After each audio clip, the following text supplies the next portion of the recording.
Hello, hello.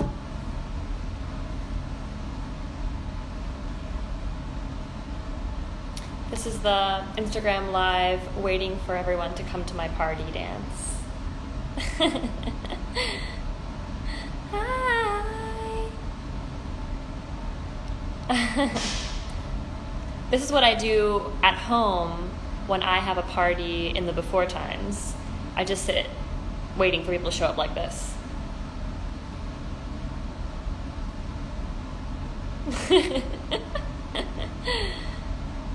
Hello, everyone coming in. Hi, hi, hi. Thank you for tuning in. We are so excited to have this little workshop today with Housing Works. Hi. We are talking about all things kink today, as you can see by my feast that I have laid out. Yay! We are going live with Mathias.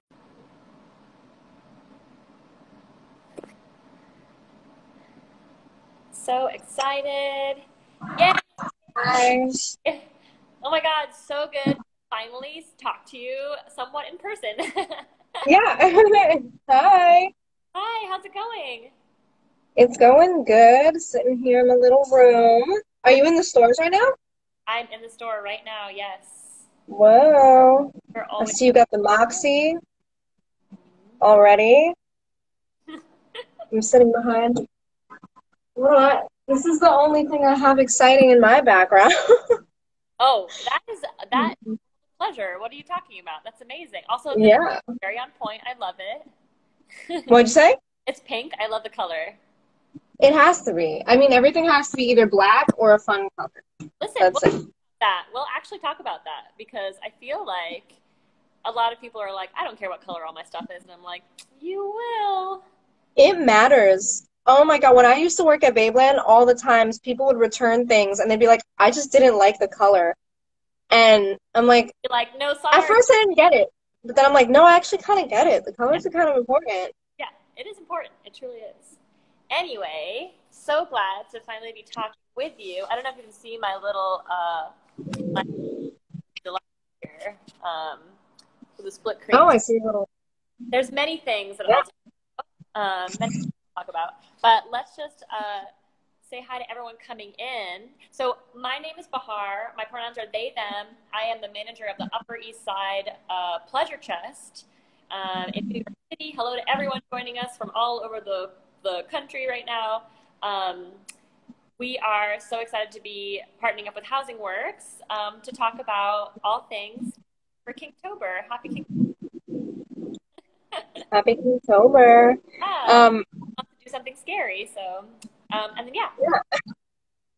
Hi, I'll introduce myself. My name is Mathias. I use he, him, or they, them pronouns.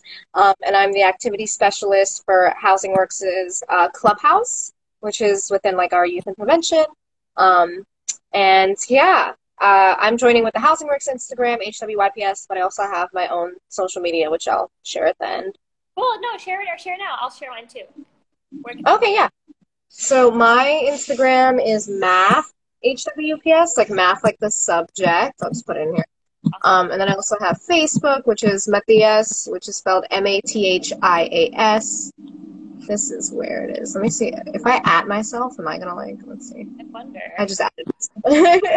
There we go. Nice. Yes. And then my personal, like all things sex ed, is Peach Fuzz Co-op. Yeah, and I'm sort of like, I manage the Pleasure Chest stores. I take through the Pleasure Chest, so I'm always repping Pleasure Chest, but obviously you can follow my personal work and all my side stuff that I do as well. Cool. Awesome. So, what a crazy time to talk about kink. As we all individually are in our homes. I want to just also to all the folks who are joining us, this is basically like a BDSM 101 class, but since the Pleasure Chest always used to, every week we had free classes before when we were able to have gatherings. Every Wednesday we had free hour-long classes. Obviously the stores are 18 plus, so all the 18 plus programming we had was hour workshops where folks could come. You could get a discount in the store if you came to a class.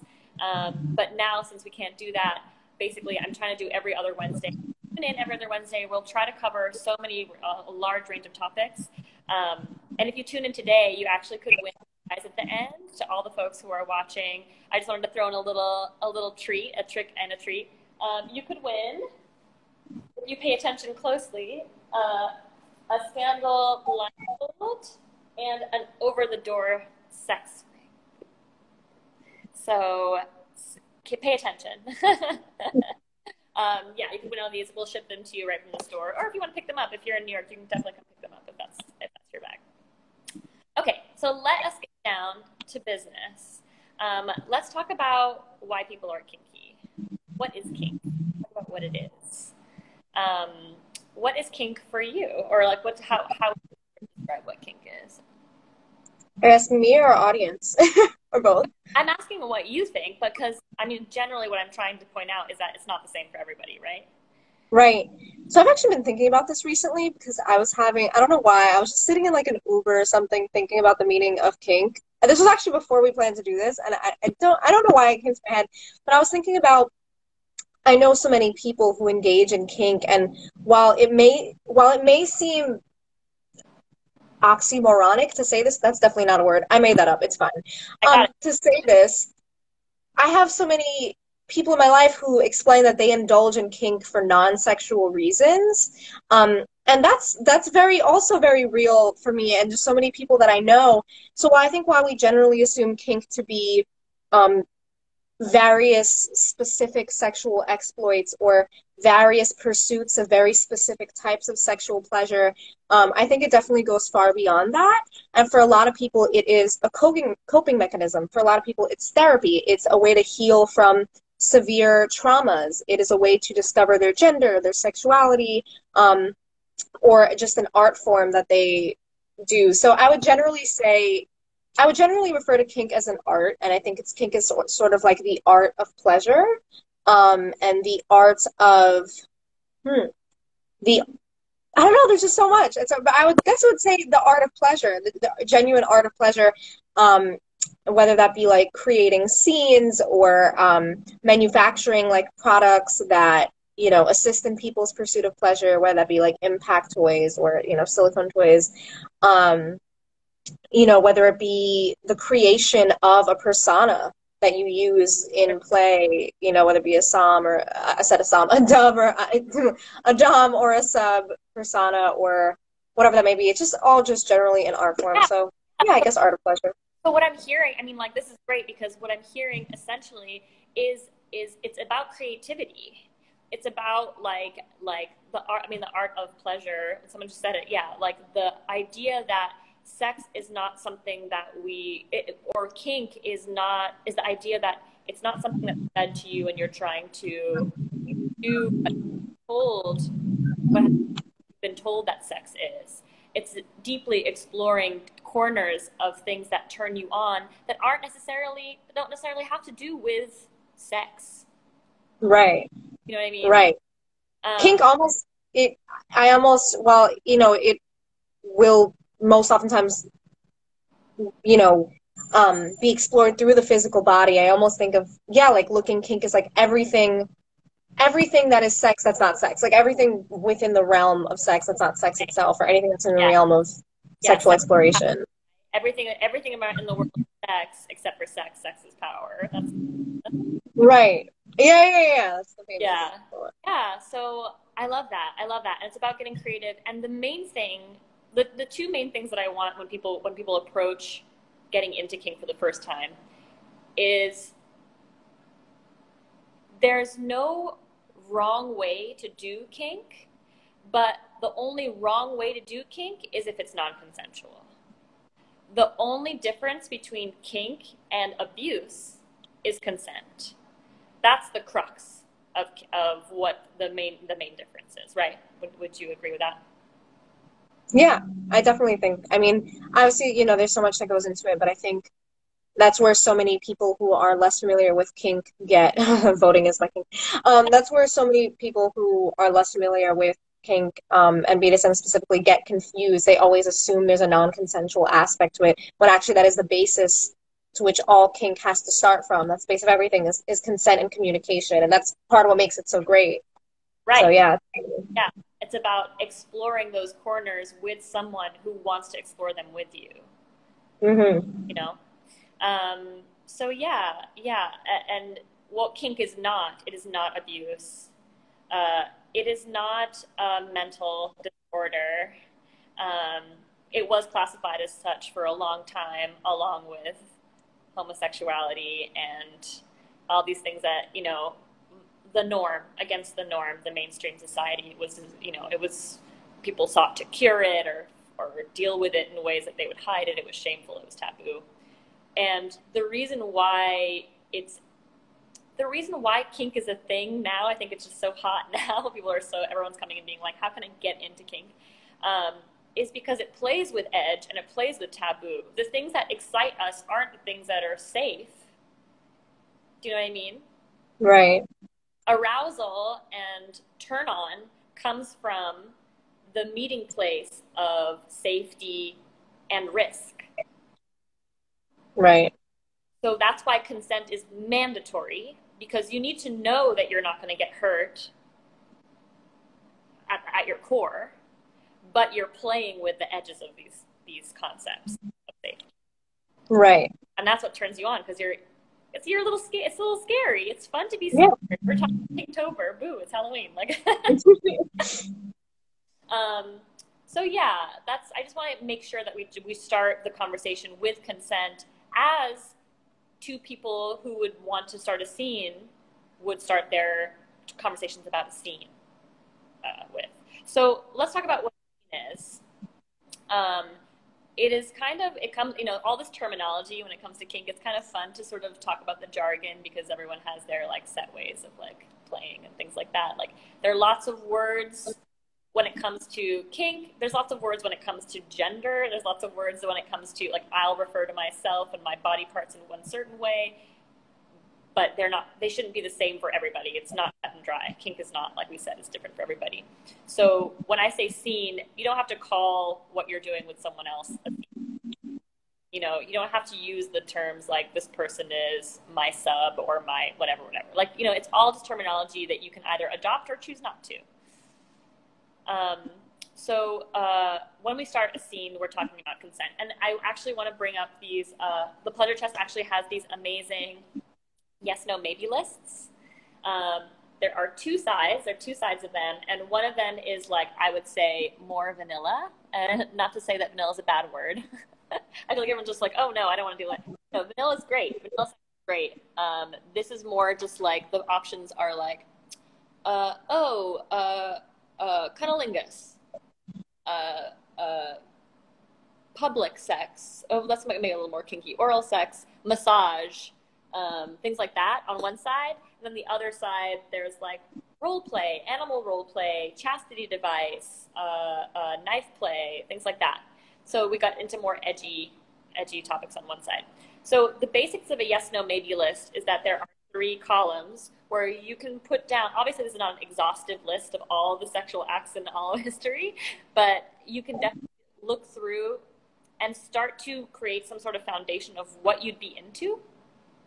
It's like a lot of people come in and they're just like, I don't even know where to start. Like, I know I want to try things that are edgy, kinky, but I just don't even know what to do. And it's just like, again, it starts with you. It's a lot, and it does start with like the core of what you think is hot and what you have. I mean, a lot of our kinks are rooted in our childhood, to be honest. Yes. That's where they come from. It's from things where we felt safe, or we felt some sort of connection, because that's where our entire perspective is rooted in, right? Things that happen in childhood. But oh yeah, if you want any of these, if you come to any pleasure chest stores, we have stacks and stacks and stacks of them to give away. They are for you. They're for you and your partner to fill out. The yes column is where you're like, oh, multiple penetration. Oh my God, I'm so into that. I've always been into that. When I look for porn, I look up for multiple penetration porn. That's the stuff that I'm really into. You'd put it in a definitely yes list. Then you come across electroplay, playing with electricity, playing with being zapped and things like that. And you're like, no, absolutely not. I had a bad experience. Someone used one of those shocky pens on me when I was in high school, and it was like really terrible, and I hated it, and I never do that. You know what I'm talking about, right? Yeah. Yeah, I never want to do that. That's a hard line for me because of that bad experience. Or it doesn't even have to be, you don't have to have an excuse. If you just don't want to do it, you don't have to do it. Yeah. So that would be in the no list. The maybes list is where it gets interesting because, again, there is no arousal or discovery or play if you are only playing within complete safety. Do you know what I mean? It's about negotiation and communication and trying new things. Especially when you're new to kink, you have to try new things. There might be things you didn't know you were into until you tried it. You know? Right. So yeah, that maybe list is very important. And like, say for example, we're talking about, let's say gender play, because it's a big one right now. Everyone's out here calling everyone daddy. Like it's a big thing. And that is, sorry, not gender play. I was talking about age play.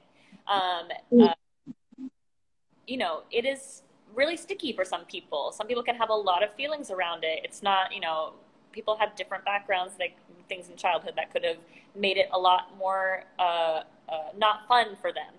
But then you're with a partner, like, I definitely want you to call me daddy. This is like a role play that I've always been doing with also dynamic. I've always been, can we start doing this? Instead of an outright no, if it's something that you're not sure about, put it in the maybe box and do some work with yourself first.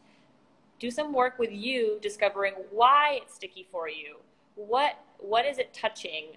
What is it up against that makes you feel either just like uncomfortable or not sure? Is it about people's perception? Is it about you not feeling like you'd be judged if you played in that territory? Or is it actually something that you don't want to engage with at all because you personally feel harmed by it? That's where you can do the work. That's why kink is this discovery. It's actually a lot more communication and all the stuff, you know, with yourself and if you don't feel comfortable talking about these kinds of things with your partner, you shouldn't be engaging in risky play like this. Right. Kink is risky. All sex is risky. There is no sex that doesn't involve risk to some degree unless it's solo sex. And even then, sometimes. And even you know, don't take care of a toy properly. Don't, you know, like, all sex is risky completely. Yeah. And this is where we get into this idea of like, okay, so historically kink had, you know, it started to become, you know, out in the mainstream media or whatever, not mainstream, but it came to light. It's always been there. Everyone's been kinky ever since the beginning of time. There's been kink and you know, the human nature is to discover the edge and go push it a little further. But just like San Francisco gay, like leather daddy culture, all this, like these stuff, like the push to sorry, I'm sort of rambling now, but like the push to differentiate between mental disorder, like homophobia being a mental disorder versus being like, no, I'm just a person who's gay. This is not a mental disorder. I engage in kinky behavior. I am, it's consensual. We are all adults. We're all talking about it. The terminology that started to come up, SSC. More recently, there's been a term called RAC after SSC. Kind of people have been saying that SSC is outdated, and more recently, prick is the new term. Is a much of the newer term. Do you want to say what those stand for? Do you know these terms?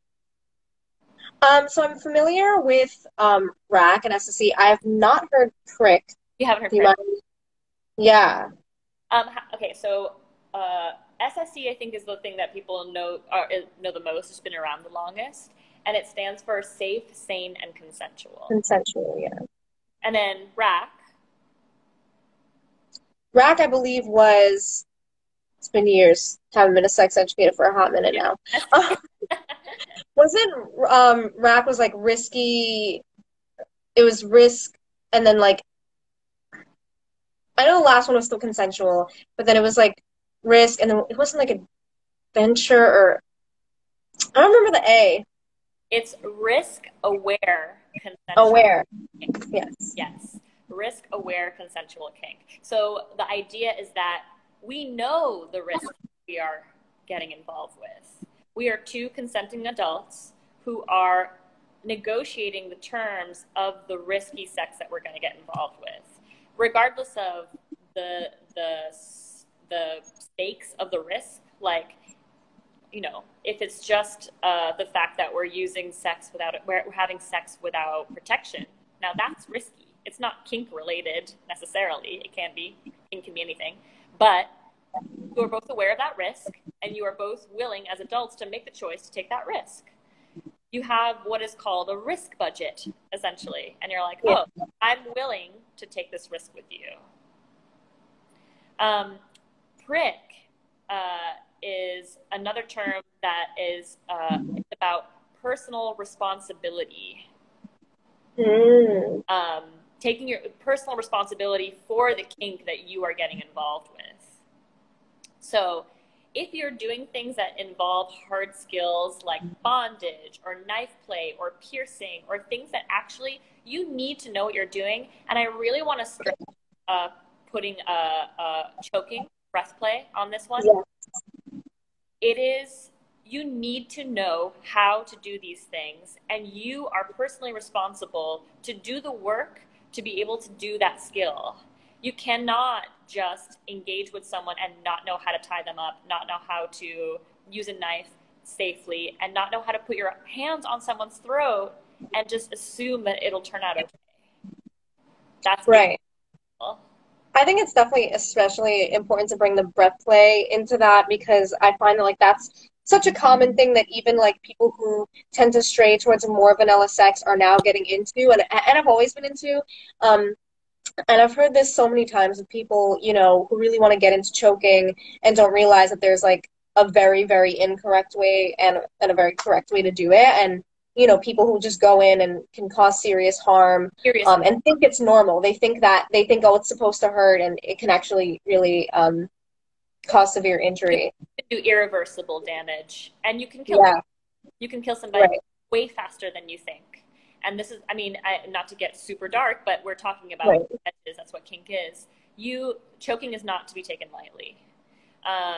And again, PRIC stands for Personal Responsibility Informed Consensual Kink.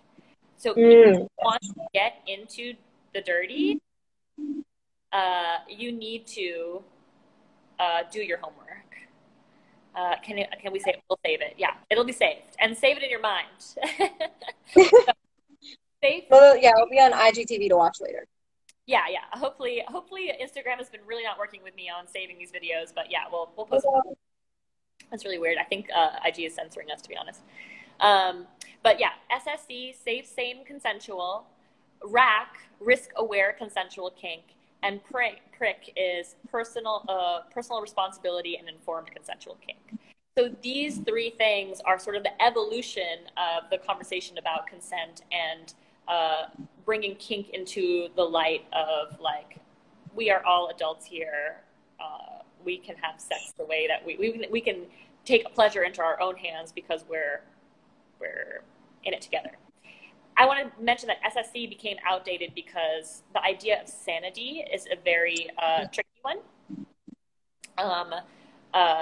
It casts a weird light on people who actually do have, who are struggling with any sort of mental illness or taking medication for, they're handling their mental illness. It sort of takes away their, oh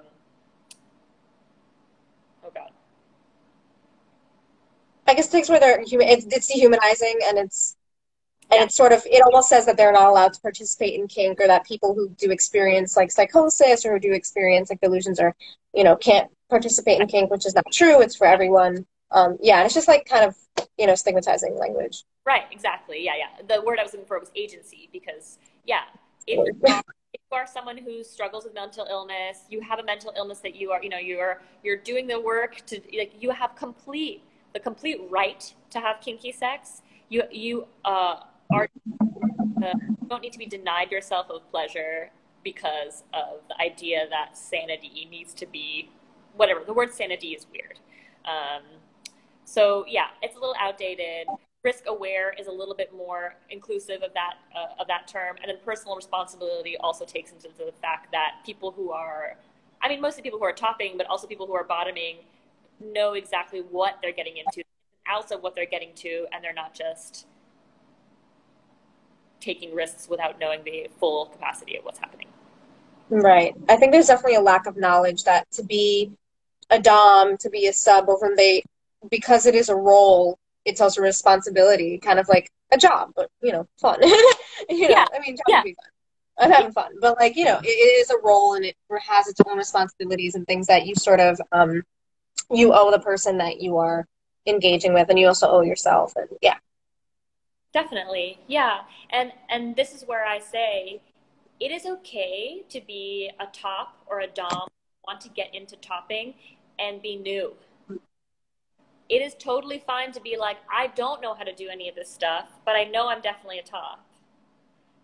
Just because you don't have experience doesn't mean you have to be a bottom. And there are people who are very experienced who are bottoms. Do you know what I mean? It's this idea that you have to sort of pretend that you're some sexual thing that you're not yet, just to be able to play. Do your homework. Just do your homework. There's so much out there. We're here right now. You and I are here right now talking about the basics, and everyone who's in the chat right now is listening in because you're doing the homework to know about the basics. But there's so many books. So here, actually, I do have a really great book I wanted to point out. Yay! Oh, you have a favorite?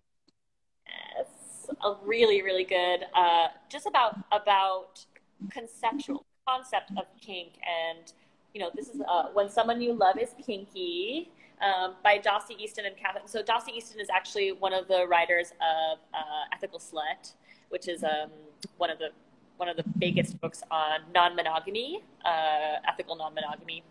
I actually have it behind me. Hey, amazing! Yeah, again, I hear you. queer history here. Like, we're talking about like legendary queers paving the way for all the stuff that we're talking about now.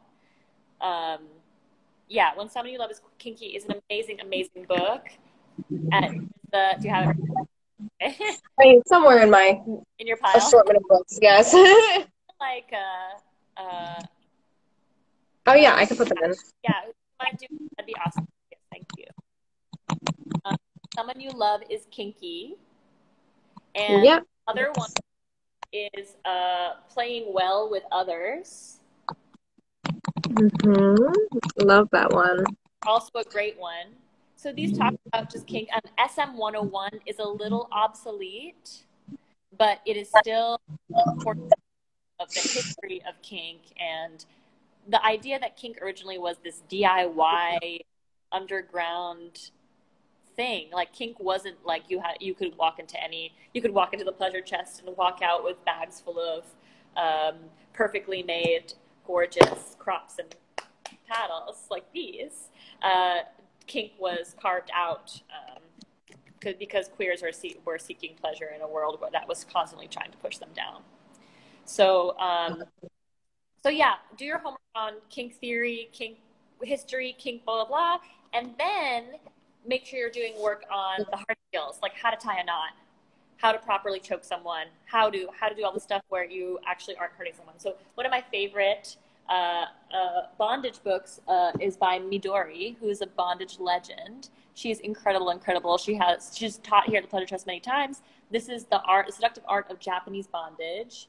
Midori is actually like almost solely responsible for bringing shibari into the U.S. She's one of like another queer legend, still around today. I love you, Midori. Hello, if you're watching.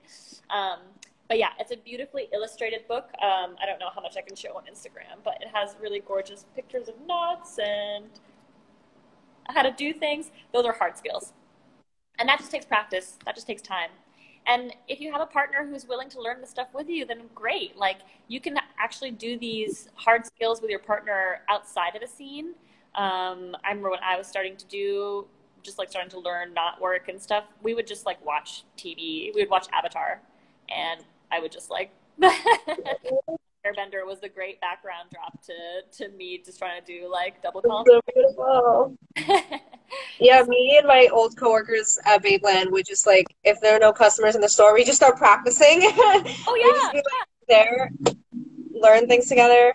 I was also gonna add too, like for a lot of people, obviously, it's very overwhelming to get into this sort of thing, but there's also, and there's lots of free resources as well. Like there's lots of websites that, like Scarletine is like the big one that I first think of, but there's plenty of online resources as well that are free, even like quick guides if, like I think specifically with like the choking thing, there are some quick, easy breath play guides like online, be cautious of source. Make sure you're using like a reputable source. It seems like a very populated thing. Instagram actually has some great accounts. But yeah, there's like ways to like easily get involved. And I think also there tends to be this fear of the learning curve. And I think that becomes like into performance anxiety and all these things. But yeah, there's this fear of like learning how to do things. People just want the knowledge and immediately just want to use it for like their fun, sexy time. We're not realizing that, yeah, you might just have to practice stuff while watching Avatar: The Last Airbender or like just being in your house. You're not just gonna like get it right away. It's a skill. It's like learning how to play an instrument or something. right. And this is also part of the communication around the consent thing, where it's like we are doing this in a non-threatening situation. We're not doing this in the middle of sex. We're doing this outside of a sexual context, where like we're talking about, oh, I really, on my yes, no, maybe list, I put bondage on my yes, and you put maybe. Like, let's talk about what that means. And how I just try some knots on you that you're not bound. Let's just like, I just tie your wrist openly like this, and we're watching TV. There's nothing to do with anything sexual. Do you know what I mean? Like, Right. and negotiating that, like maybe that's still not okay for your partner yet, or whatever. But yeah, making sure that the conversations you're having are a good amount of time away from actually being in the middle of sex. Bringing out a huge flogger halfway through having sex with your partner is not a way to ask to get into this stuff. Let's see, we have a question here. Encouragement for queer resources. A lot of kink resources I have right show from a cis hetero perspective. Absolutely. Oh my God. Yeah, do you have anything, Mathias, that you want to refer to? I think it depends. I know like a lot of bondage books specifically tend to be, pretty good for that.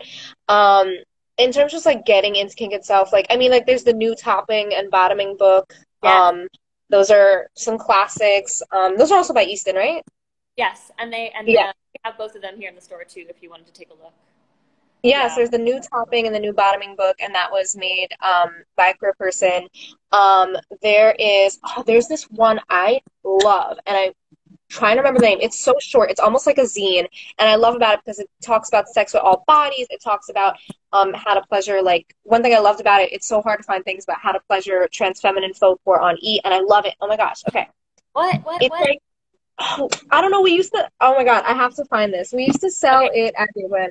It's like small. It's very colorful. It looks like it's like a zine, but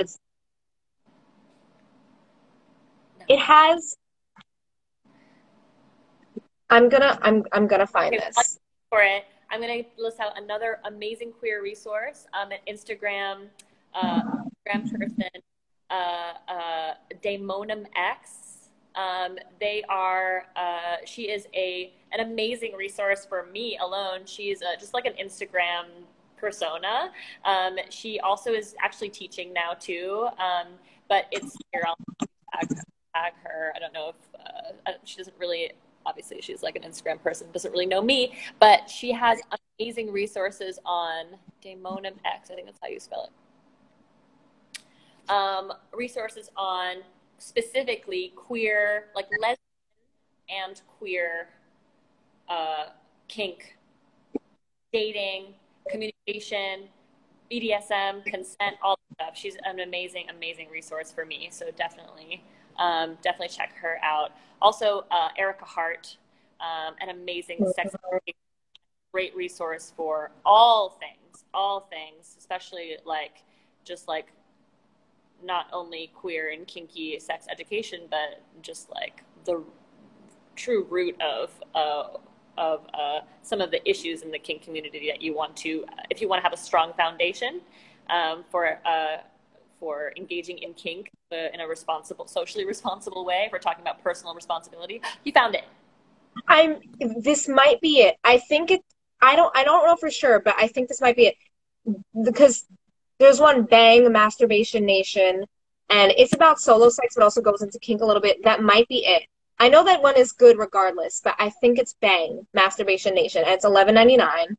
I was also gonna throw in some other stuff for Not Your Mother's Meatloaf, another good one. It's very queer. Never heard of that one. I'm reading that. Not Your Mother's, it's amazing. So it's like graphic novel based, and it shows like people discovering kink and discovering new ways of having sex throughout their childhood and like adolescence. It's beautiful. It's a graphic novel. It is by, let me see. I love this one. Wow. And yeah, it's about like sex, sexual health, all experience. Oh, it's by Saya Miller. I'm gonna put that in the chat. Please put it in the chat. And there was also like, I mean, I know we were talking about queer stuff, but I think also, I mean, there's a million workshops that could be done about kink and like intersectionality and stuff like that. But also now what I like is that there's a lot more kink guides for different body types. You know, there's like better bondage for every body. There is, on Instagram, I think her name is the Fat Sex Therapist. I think that's her Instagram. Yes, I know who you're talking about. I wish I could remember her name now, but yes, it's funny how we know. Beautiful, yeah, and she's queer. She's queer, trans, like amazing. There is there's guides for there's like the quick and easy guide to sex and disability. Like there's a lot of cool resources out there now.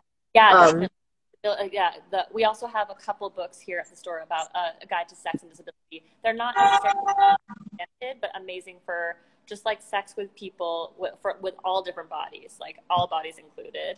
Another really great hard skills / queer bondage resource is Karada House.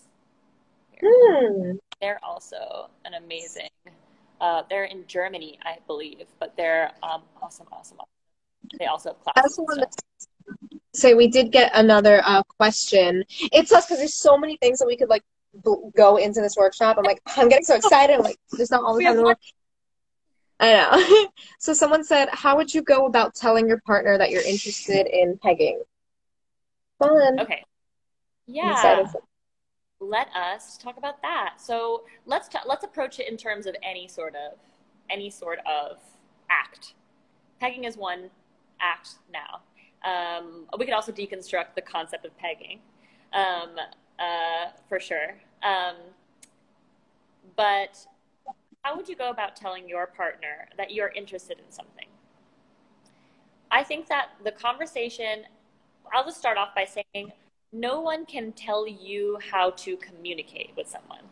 It's just really not possible to tell someone how to communicate. We can say you have to communicate, and we can give you some examples, but obviously how you approach something with someone that you know is always going to be very different, or it's going to be nuanced in the moment, right? If you are into pegging and you want to bring that up with your partner, you can bring it up in ways that are a full-on, like, let's sit down and talk.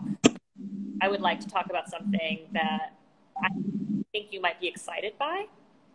Maybe you can broach it in terms of like, I have something exciting I want to talk to you about, something that really makes me excited and I want to talk to you about it. And there's no way, if this is someone who you are engaging with, if you're having sex with, there's no way they'll be like, oh no, I don't want to talk. I don't want to talk. This sounds scary. I don't want to do that. You know what I mean? Like if you are approaching your partner in a way that's just like, I'm excited about this. It makes me happy. It turns me on. that's just like a gate for your partner you're literally inviting your partner to being like, this is going to please me. Do you want to try it? It should be something that entices someone who wants to make you happy to do it. Now, if it comes up against the real issue here is that people fear that they'll be rejected, or they fear that if they bring it up, there will be some pushback in this way that will change everything forever, right? Right. And I can't guarantee that that's not going to happen with some people. Okay? It's not like I can say your partner's definitely going to be cool with it, because that's not true. But if it's someone that you have created a culture of communication, regular communication, not only about sexual things, but about your feelings, your emotions, how your day went, how this and that, it shouldn't be there shouldn't be a fear of your partner judging you, and then you'll never be able to have sex ever again, or you know what I mean? You won't be able to recover from asking. That should never be a thing in a relationship. Never. Right. So spicy take, but I don't think it is. I think you should No, never yeah. you're asking something, because the answer could be no, and then that's it. The answer is no, and then you just move on. You know, accepting no graciously is a huge part of kink, BDSM, sex, life. No doesn't mean they don't love you. No doesn't mean they're judging you. No, no doesn't mean those things. It just means no. It just means I don't want to. And if it's yes, then there, you asked and you got what you wanted. Do you know what I mean? But yeah, I can't tell you exactly how to bring it up with your partner. But I can tell you, don't fear the answer if it's no. Accept the no graciously. And bring it up with your partner in a way that is about the fact that you are excited by it. Don't bring it up in a way that's like, if you loved me, you would, or you're too vanilla, you wouldn't be into this, or, you know what I mean? Don't make it about everything around you. Make it about you. Make it like, I want this. This turns me on. Because if you're into pegging, you're asking for it, then you should make it about the fact that it pleases you. Right. And you could also probably add in, like, maybe we could try this and see whether it feels good for you as well. And say, I thought maybe this also might feel good for you or whatever. And, we could test it out. Always give me the option of, like, it's something that if you're comfortable with at least trying, we could try and see whether it works out. If it doesn't, okay, well, we tried. I think the yes, no, maybe lists are a great way. I don't know if the yes, no, maybe, if Pleasure Chess's yes, no, maybe includes pegging, or it could just generally fall under, like, penetration. But that's a great way to do it without having, if you have a lot of nerves about sitting down and having a conversation about it, saying like, hey, let's fill out this yes, no, maybe list, and you fill out the yes, and then that can a great gateway into having conversation without you having to be like, I want to talk to you about this, if that's more scary. Yeah, have to be clinical. Yeah, totally. Yeah. On that note, like the yes, no, maybe be a fun game that you guys fill out separately, and then come together on a date and be like, let's trade and see what you got. You know what I mean?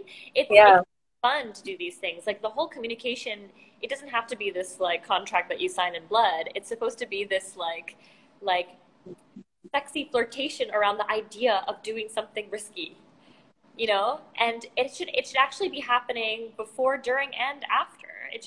This conversation should always be happening.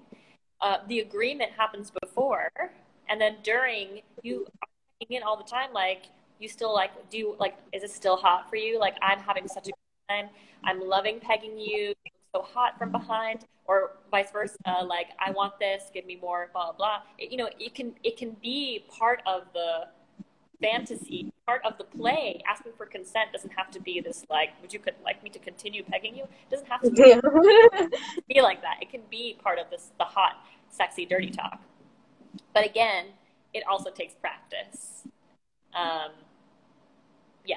Dirty talk takes practice, that's for sure. Yeah. So yeah. Let's get into some like actual kink stuff.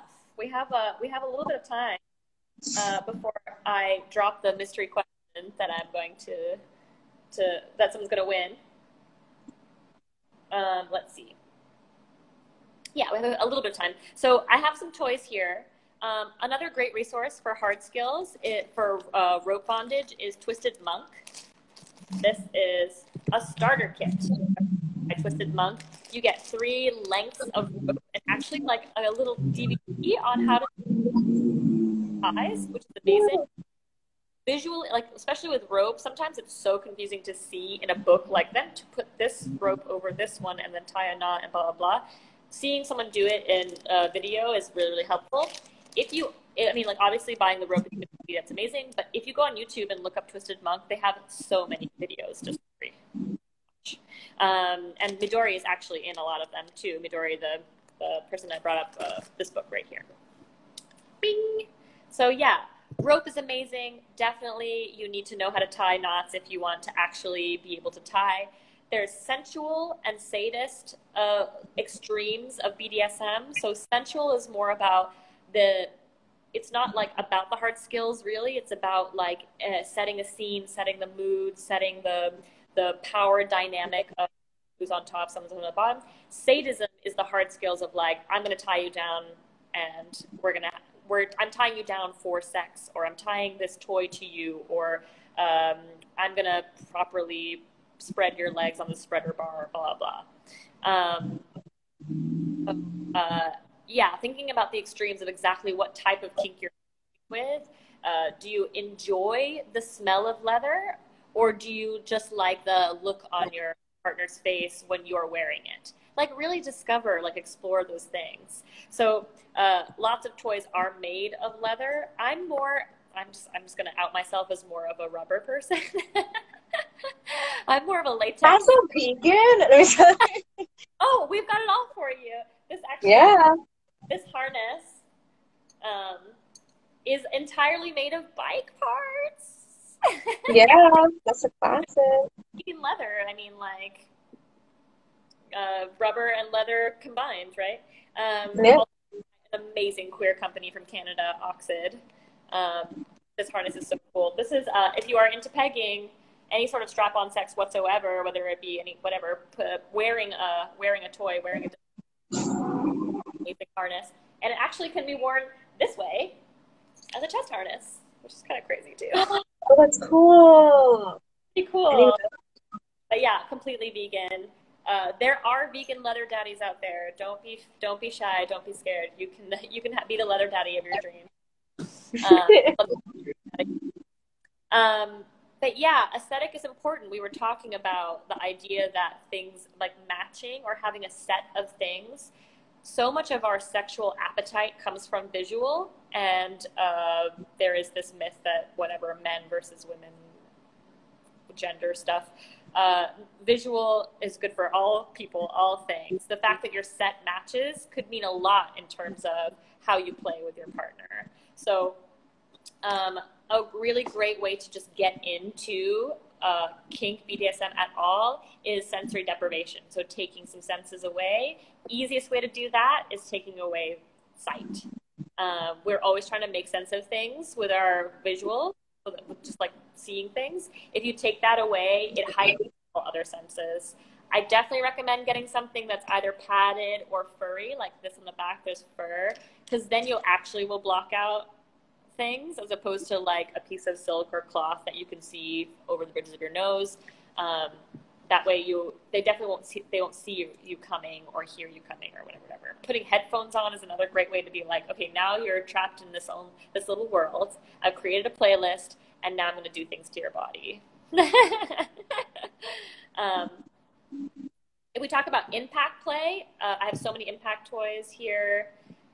The basics of impact is that the smaller the surface area, the more amazing. You have a crop, right? Is that a little crop? Yeah, a crop that I have pet rats, and they definitely broke it, as they have with all of my things. So it's like twisted now, but yeah, this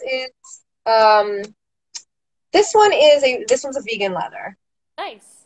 Yeah. Yeah. Crops are essentially the smaller the surface area, the more pain it'll be because it's not spread as evenly. That's wide, like maybe a paddle, a paddle, or something like this. Floggers are a great way to start because they look really scary. They're big and nasty and mean looking, but they're actually, because they're so spread out, they're more bark than bite. This is a rubber flogger, so you actually have the capability of getting really mean if you twist it up and whip it like this. But you can also keep it spread and use it as like a feather tickler. So even if you have like the longer with the ones that have slightly less tails to them, if you tie up the ends of the tails, you can also create like a, nine-tailed Naruto kind of. Wow, never that. Thank you. Always learning. That's amazing. Yeah, you can make. That's a great idea. You'd be able to weight the ends with the knots, and then it has a more of a thud as opposed to a sting. Right, yeah, because I think with the smaller surface area, it's like just a very specific type of pain. It's a stingy pain, so it's going to be a little more sharp and almost have like a ticklish aftershock. Marks never last. What'd you say? With sting, marks generally don't last. If you're not into right. Go for more stingy type of toys. There are lots of people who play with the idea of leaving marks. Right. Okay with that, you want something thuddy that will bruise, that will so on and so forth. Right. This crop is actually thuddy because it has these heavy metal studs in it, and you can see it's very long. The longer the toy, the more impact you're going to have because it has a lot more length to travel. So this actually has a bit of a thud. When you're buying toys, just make sure you're not testing them on others in the store. I just want to put that out there, especially right now in a pandemic. They're in stores in small spaces. But just definitely test it on yourself. Test it on your thigh. That's a great place to gauge because you have a bit of meat there as opposed to on your hand or on your wrist. Yeah, and kink is not all about pain. It can also be just about taking senses away, playing with power, playing with gender roles, playing. It's all about playing. So yeah, toys are great. Toys are fun. There's so many things that you can use in your house just alone that aren't bought in a store. Kinksters like to call them pervertibles. I like calling them pervertibles. A very common one is a hairbrush. If you have a round hairbrush, you have a paddle that's right there, and the other side has either you have a soft hairbrush or one's little spines or whatever. You have something that can scratch and tickle. That's a kink tool right there. A lot of kinksters started that way, so there's no reason why you can't also, if you don't want to go out and drop a bunch of money on a patent leather, gorgeous, that you can see yourself. There's also cutting, like they sell the tiny cutting boards for like little fruit and stuff. Those little cutting boards make great like little paddles and stuff. And sometimes they even come with like a little like arm thing, so you can just like hold it. True, yeah. Cool. My first impact toy was a bread tray that you put in the oven. Whoa. It was like a small round one, but yeah, it was really wide and flat, and yeah, I loved it. Oh, that's cool. And also a meat tenderizer. Haha. Anyway. Yeah, and then other ways to play with different parts of the body. These are called snake bites. Everyone's heard of nipple clamps. They just kind of pinch the very base of the nipple. This is a cool new way to play with just nipple sensation. It stays on. When you squeeze it, you can kind of put it right over any surface. It doesn't have to be nipples. It can be anywhere that has a little bit of meat. And they sort of create suction that brings blood to the area. So also a really great tool. They're called snake bites because they literally were a camping tool to remove snake poison were bitten. So snake bite kit. Yeah, let's see. Is there anything that we sort of glossed over? Does anyone have any questions in the chat about toys or anything at all? Questions from people? Let's see.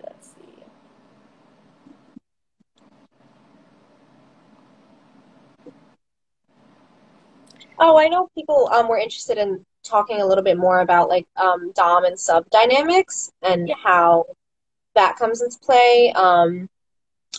There was no one who had like a very specific question about it, but I know someone from our channel mentioned that they wanted to just sort of like hear about that. And I guess that again falls under like communication, if you're meeting a partner in a non, kinky setting and like talking to them about how they identify and stuff like that. I mean, yeah, there's a lot that can go into this. Definitely. And you could also not know where the spectrum power. Like, it's not like you have to be a top or you have to be a sub or you have to be a switch, which is someone who can be both or reverse or whatever. You can try it out and see what suits you more. But the main thing is that the application, that's it. Even subs, there's always this thing that comes up where subs, what we want to get into, and the person who's setting the scene, the top, the person who's doing the action, will be like, well, what do you like? And then subs will just say, oh, everything. I like everything. Right. That's vague. It's not helpful, and it's also not like, it's not a way to learn about anything that you want. You should be specific about what your desires are, and that requires sexy, erotic homework. So, right.